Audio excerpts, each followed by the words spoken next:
Are considering axing the second-year coach. Nick, do you think Darvin Ham is a fall guy here? Look, Listen, I do think he's going to be fired. Yeah. And if I were running the team, I probably would make the same decision. I don't think he's the #1 culprit.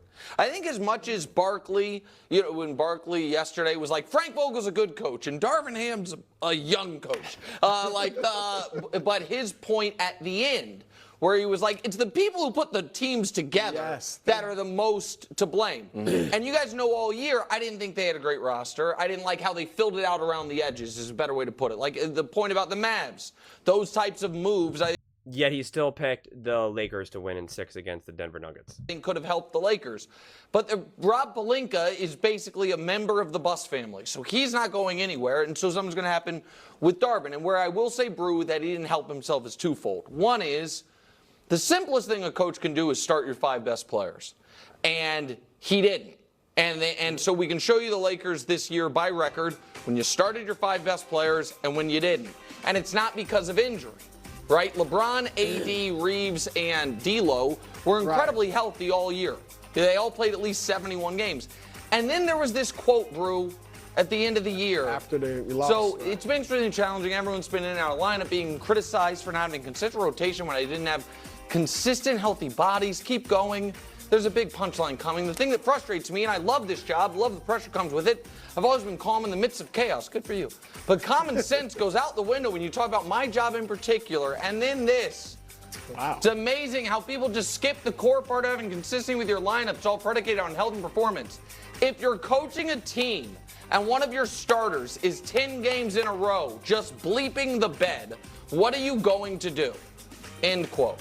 Well, you either have to fire the coach or trade Austin Reeves. And I'd like to keep Austin Reeves, and you just were talking about Austin Reeves, and so I think he probably knew at that point. Yeah. Because you say that, you kind of know. Yes. Look, I think that good organizations don't change coaches every couple years. That's true. That's the fair. thing. I'm not saying he's Red Auerbach. But is it the chicken or the egg? Good organizations have good coaches, so they don't need to change, and so you don't really know. Yeah. Here's the list of candidates from the media. Okay. J.J. Redick, LeBron's podcast. How's that going to work? Right? That is my worst nightmare. And number 2, this guy might be the #1 guy. Mike Budenholzer, who I do think is a good coach. But in Denver, there were a lot of similar criticisms in Milwaukee, there were a lot of similar criticisms of him as there are of Darvin Ham. Darvin learned under Budenholzer. I think Budenholzer is a good coach. I bet Milwaukee wishes they had him right now. But that's my point. The league is just shuffling around retreads. Yeah. Now, I would get rid of Ham for Ty Lue, which I don't think is going to happen because he's got a year left on his deal with the Clippers. I'm sure they don't want to let him out, especially to go to the Lakers. What about for Doc Rivers? I would do it. I probably would do it for Mark Jackson, but I don't think Mark's getting another job. But, I always throw out Mark's name. The rest of these got Terry Stotts, Kenny Atkinson, who got I think Kenny Atkinson would be a terrible idea. Thank you. KD and Kyrie. I said KD and Kyrie didn't want him. Well, how'd that work If he's out? got trouble with stars, I got a couple stars. They didn't want a coach. Look, they did. Kyrie didn't want a coach. Was Darvin Ham, how bad was he when they won the in-season tournament? How bad was he when in his first year he has to navigate the Russell Westbrook situation, which he did masterfully till they traded Russ and they get to the Western Conference Finals? How bad was he when they finished the season 11-3? And Nick, you and I both think they might be the second best team in the league. They just keep meeting Denver in the playoffs. Yeah. And they actually played them tough. They are not the second best team in the league, but I understand. Well, but I'm just saying there's an argument. Better if the Nuggets win the championship.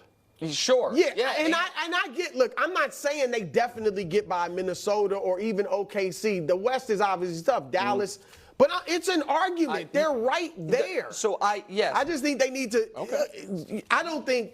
You can't just keep bringing in coach after coach. That's a good argument. No, I tend to agree with that. I also think that there are certain obvious things that he seemed a little too stubborn to do, and the quotes were Ty Lue when asked yesterday about Harden. said, I need to do a better job of helping him. Every time things went bad for the Lakers, Darvin's like, got to play harder. And there was a lack of accountability that I think was off-putting to the players. You know, LeBron said, too, after the series. Look at the team. Correct. I'm just not. Well, we don't know what LeBron said after the series, so that's, sorry. But okay, that's the end of the clip, obviously. Okay, here's the thing. Do I think Darvin Ham is being used as a scapegoat? Absolutely. Is it Darvin Ham's fault that Austin Reeves is inconsistent, that Rui is inconsistent, that D'Angelo Russell either makes 8 threes or 0 points? That's not on Darvin Ham. Is it Darvin Ham's fault that AD, fades throughout a game, or that he constantly gets injured, or that LeBron James runs out of gas in, throughout the game because he's old? That's not Darvin Ham's fault. Now, to be clear, I'm not saying that I think that Darvin Ham is this amazing coach and this great coach. But do I think he is the difference between the Lakers beating the Nuggets versus not? Absolutely, positively not. And I think it's absurd to say otherwise. D'Angelo Russell not being a good player, good consistent player is. Austin Reeves being incredibly streaky is.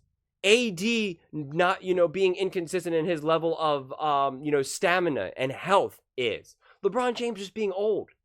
I already said this, if LeBron James was 5 years younger, then I think the Lakers win that series.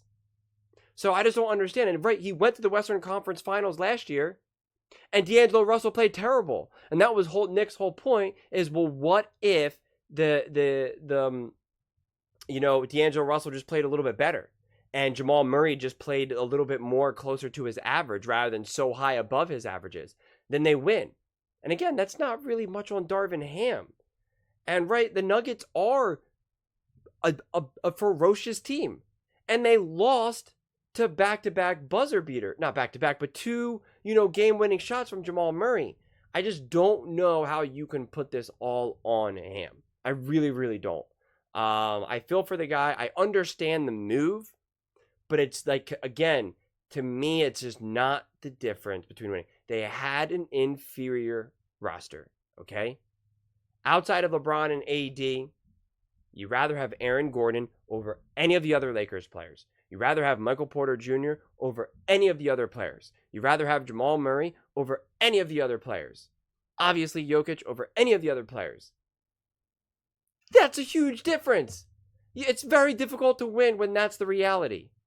So you think Darvin Ham's just going to magically make these players just something that they're not? So yes, and did he say all the right things at the mic? Definitely not. Do I think that he was a wizard and a genius and was really making some strategic moves? Not necessarily. No. But I just don't think that Darvin Ham, Darvin Ham gets fired and it might be the right decision. But to me, it now gives off the idea of like, well, it's his fault. And again, he's the coach for 2 years. He lost to the Denver Nuggets twice in a series. The one year they go off and win the championship, and they lost to them in the Western Conference Finals. And now this year, they just so happen to play them in the first round. And right, if the Denver Nuggets go off and win the championship, so you got knocked out by the back-to-back repeat champions. That's Darvin Ham's fault? I'm just not seeing it. If LeBron James was 5, 6, 7 years younger, and they still lost, and LeBron James put up like 35, 40-point games and things like that, then I could understand. But LeBron James doesn't have that in him anymore. And they're still expecting LeBron James to be able to lead. The game that LeBron James needed to have in order to beat the Nuggets are the games that like Luka had, or like Maxey had, or Jalen Brunson had. He's not capable of doing that anymore. He can maybe do that once every blue moon, but believe me, he would love to put up 40 points, 10 rebounds, 12 assists. He can't do it anymore. He just can't. And that's the reality. That is why they lost. Not because of Darvin Ham's inferior coaching. But those are just my thoughts. I would absolutely love to hear yours. What do you think? Do you think LA is making Darvin Ham the fall guy? Or do you think he is the reason why they lost? And what do you think the Lakers should do moving forward? Let me know in the comments below. Whether you agree with me or disagree with me, I read every single comment. So either way, let's get in some discussions. Let's get in some fights. But ultimately, let's just have some fun. And please do consider subscribing. We are building an amazing community here, and I would absolutely love to see you part of it. I want to build something that we all genuinely feel connected to, something that we're really excited to be part of, and I think we're well on our way to doing it. And please don't forget to give this video a thumbs up, as it really does help with the visibility and the algorithm. Thank you so much, and see you next time.